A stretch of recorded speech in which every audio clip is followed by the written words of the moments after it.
So the very special feature, let us discuss the general features of algae. Algae के सबसे general characteristic features क्या? सबसे पहली बात तो एल्गी, एल्गी का नाम हमने पहले भी सुना है, किस किंगडम में?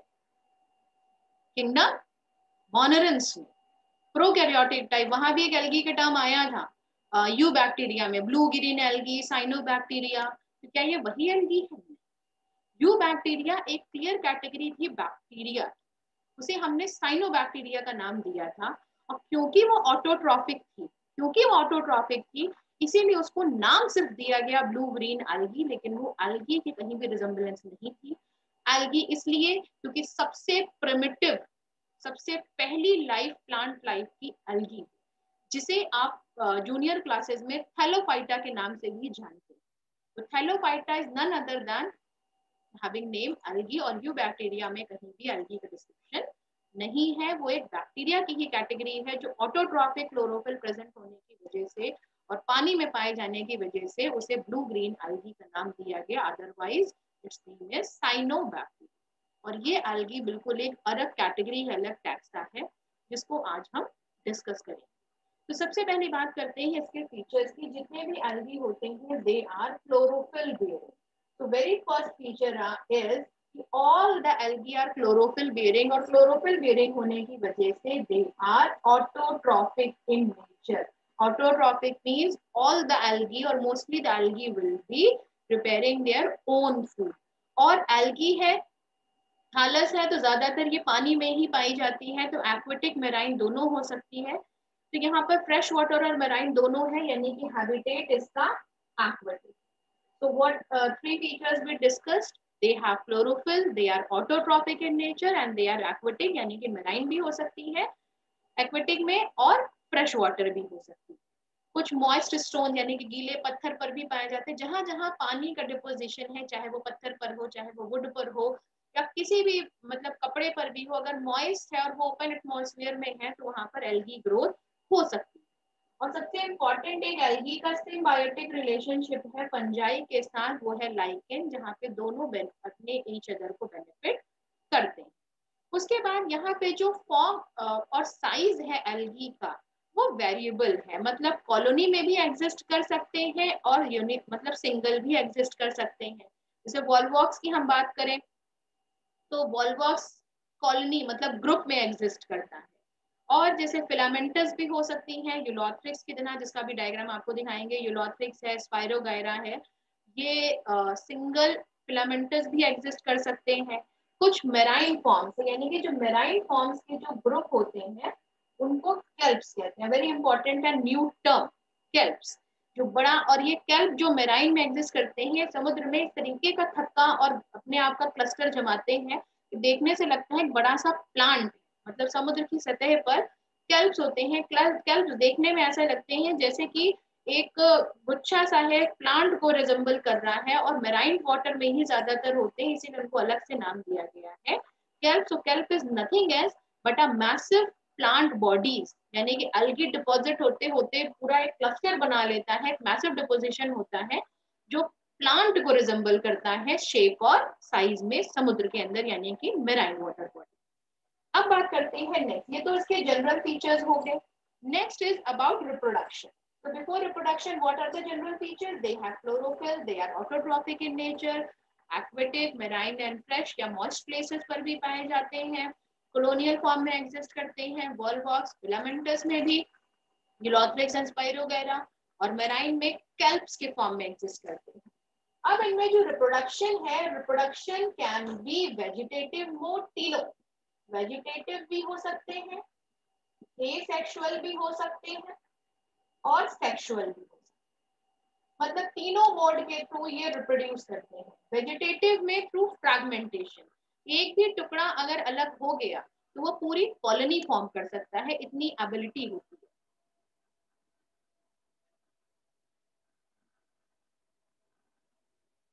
मतलब इतनी एबिलिटी होती है कि अगर एक टुकड़ा भी टूटकर अलग हो गया तो वो पूरी अपनी कॉलोनी बना लेंगे। तो वेजिटेटिव मोड में इट रिप्रोड्यूसेस थ्रू फ्रैगमेंटेशन।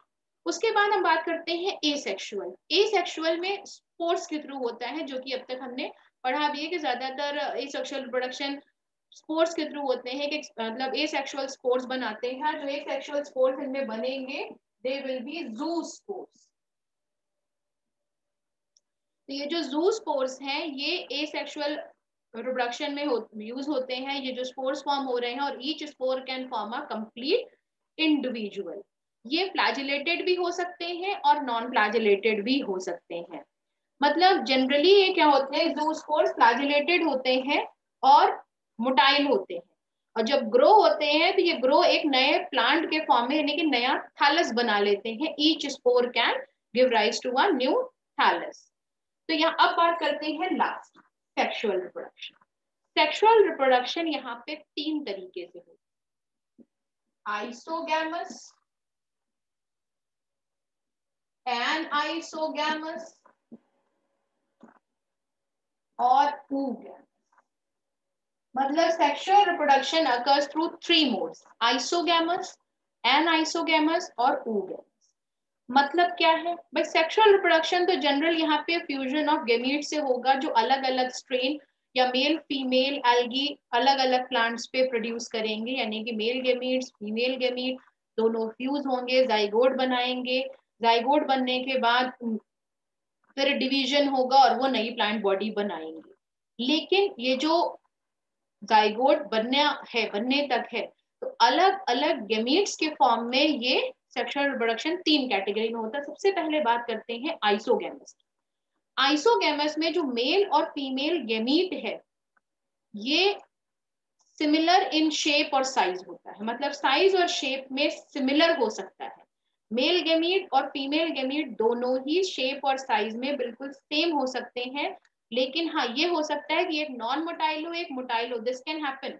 लेकिन शेप और साइज में बिल्कुल एक जैसे होते हैं, कोई छोटा कोई बड़ा नहीं। मेल और female gamete both are in same shape और size, so that is isogamous sexual reproduction. जब 2 गेमीट्स फ्यूज होते हैं और दोनों का साइज सेम हो, और ये पॉसिबिलिटी है कि हाँ एक मोटाइल हो सकता है फ्लैजिलेटेड और एक नॉन मोटाइल हो सकता है। अब आते हैं anisogamous. Anisogamous happens in Eudorina, EUDORINA, Eudorina. इसमें जो दोनों गेमीट्स फ्यूज होते हैं दोनों का शेप और साइज अलग अलग, और ऐसा फ्यूजन जिनमें शेप और साइज अलग होता है ऐसे ऐसे सेक्सुअल रिप्रोडक्शन को हम एनाइसोगेमस कहते हैं। और ऐसे फ्यूजन को, मतलब ये एनाइसोगेमस का ही हिस्सा है, वो मोड ऑफ रिप्रोडक्शन जिनमें 2 गेमीट डिसिमिलर इन साइज है उसको एनाइसोगेमस कहते हैं, जो यूडोरिना में होता है। और अगर female gamete large in size है, female gamete large in size है और नॉन मोटाइल है, male gamete small in size है और फ्लैजिलेटेड है यानी कि मोटाइल है, तो ऐसे फ्यूजन को हम कहते हैं oogamous which occurs in volvulus। इसका मतलब है ये एनाइसोगेमस रिप्रोडक्शन ही, लेकिन एनाइसोगेमस में अगर फीमेल गेमीट लार्ज है नॉन मोटाइल है और मेल गेमीट स्मॉल है और फ्लैजिलेटेड मोटाइल है, तो ऐसे फ्यूजन को हम oogamous कहते हैं which occurs in volvox or fuse, you can से फ्यूकस। तो फ्यूकस और वॉल्वॉक्स में यहाँ पर इस तरीके से फ्यूजन होता है जिसमें दोनों डिसिमिलर शेप और साइज में गेमीट्स होते हैं। इसके बाद अब एल्गी। एल्गी के बहुत यूजेस भी हैं, मतलब रिप्रोडक्शन हो गया, जनरल फीचर्स हो गए। Now coming to uses. Uses के बेसिस पर भी algae is of variety of forms, यानी कि बहुत अलग अलग फॉर्म में एल्गी के यूजेस हैं, कई तरीके से यूज होता है। कमर्शियल यूज भी है और साइंटिफिक यूज भी है। They on the basis of uses also algae of various category. तो जो मेजर पोर्शन है एल्गी का, यानी कि सबसे मेजर पोर्शन एल्गी का तो यूज है कार्बन डाइऑक्साइड फिक्स करने में, क्योंकि एल्गी बहुत तेजी से ग्रो होती है और बहुत ज्यादा मतलब large you can say group या एरिया कवर कर सकते हैं। तो बहुत लार्ज स्केल पे फोटोसिंथेसिस की प्रोसेस होती है। तो you can say major portion, यानी कि जितना भी CO2 प्रोड्यूस होता है अर्थ पे उसका हाफ CO2 को एब्जॉर्ब कर सकता है एल्गी। तो बहुत यूजफुल है during the process of photosynthesis. और दूसरा, अगर वाटर में फोटोसिंथेसिस हो रही है तो वाटर में जो डिजोल्व ऑक्सीजन, भाई फोटोसिंथेसिस है तो ऑक्सीजन रिलीज होगी, तो वाटर में जो डिजोल्व ऑक्सीजन लेवल है उसको भी इंक्रीज करते हैं। मतलब एक तो टेरेस्ट्रियल एक्वेटिक दोनों में CO2 लेवल को फिक्स करना, more than half of the in the environment, पूरा टोटल का हाफ CO2 फिक्स हो जाता है।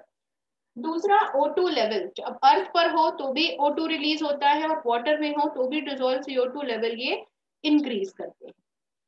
नेक्स्ट है कि जो एल्गी होते हैं वो न्यूट्रिएंट रिच होते हैं, मतलब बहुत रिच, एनर्जी रिच कंपाउंड होते हैं, तो they can also be used in food cycles, मतलब सरफेस पे पाई जाती है, तो जितने भी प्लैंक्टन्स होते हैं, या कह सकते हैं उनको प्लैंक्टन्स कहते हैं, सरफेस पे पाए जाते हैं, तो जितने भी सरफेस एनिमल्स होते हैं, जू प्लैंक्टन्स होते हैं जो सरफेस पे एनिमल्स पाए जाते हैं, उनके लिए एक बहुत रिच सोर्स ऑफ फूड है। तो एक फूड साइकिल को भी बैलेंस करते हैं as they are found on the surface, यानी कि ज्यादातर एक्वेटिक एनिमल्स के लिए ये फूड साइकिल का भी काम करते हैं, क्योंकि इजीली अवेलेबल हो जाते हैं फॉर द एक्वेटिक एनिमल्स। दूसरा, प्राइमरी प्रोड्यूसर्स हैं, और अगर हम Porifera, you can say Porphyra, Porphyra Laminaria या सरगासम, इन एल्गी की बात करें, इसमें 70 स्पीशीज हैं इन तीनों की, जो मेराइन एल्गी एज फूड हम लोग भी कंज्यूम करते हैं और बहुत एक्वेटिक एनिमल्स भी कंज्यूम करते हैं, क्योंकि बहुत एनर्जी कंटेंट रिच होता है। तो porphyra, Laminaria, Sargassum energy source rich होते हैं, तो ज्यादातर मेराइन एक्वेटिक एनिमल्स या हम लोग भी एज फूड ही यूज करते हैं। उसके बाद आते हैं कुछ मेराइन ब्राउन एल्गी और रेड एल्गी, जिनमें लार्ज अमाउंट ऑफ हाइड्रोकोलॉइड्स यानी कि अल्जिन होता है। हाइड्रोकोलॉइड यानी कि वाटर होल्डिंग कैपेसिटी, हाइड्रोकोलॉइड्स। तो यहाँ पर जो ब्राउन एल्गी और रेड एल्गी होता है, तो ब्राउन एल्गी हाइड्रोकोलॉइड्स यानी कि वाटर होल्डिंग कैपेसिटी बहुत ज्यादा होती है, और ब्राउन एल्गी में अल्जिन और केराजिन, मतलब दोनों ही मेराइन है, ब्राउन एल्गी भी मेराइन है और रेड एल्गी भी मेराइन है, दोनों में ही वाटर होल्डिंग कैपेसिटी बहुत ज्यादा होती है। ब्राउन एल्गी में एल्जिन और रेड एल्गी में केराजिन, ये दो प्रोडक्ट्स होते हैं जो कमर्शियली बहुत यूज किए जाते हैं, और इनको हम रेड एल्गी और ब्राउन एल्गी से ही एक्सट्रैक्ट कर सकते हैं। लास्ट में आते हैं एगर। अगर ये बताइए, agar one of the more, मतलब माइक्रोब्स को ग्रो करने के लिए सबसे ज्यादा जलीज वगैरह में अगर अगर यूज होता है, ये भी एक एल्गी ही है। क्लोरेला एक यूनिसेलुलर है, वेरी इंपॉर्टेंट।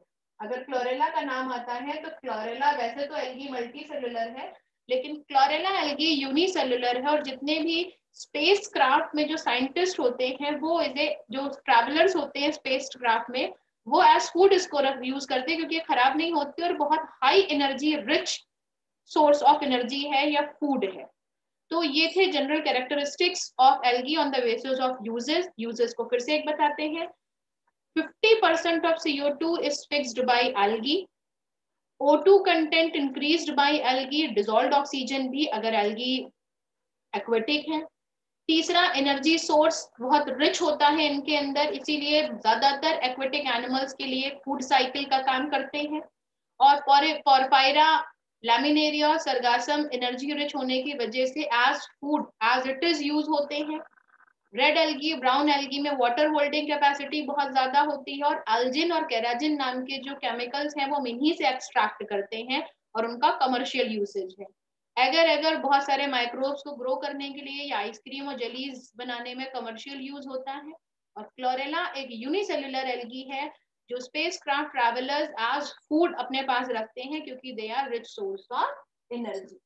तो इसके बाद एल्गी को on the basis of chemicals found in them and chlorophyll content found in them is divided in three categories: chlorophyceae,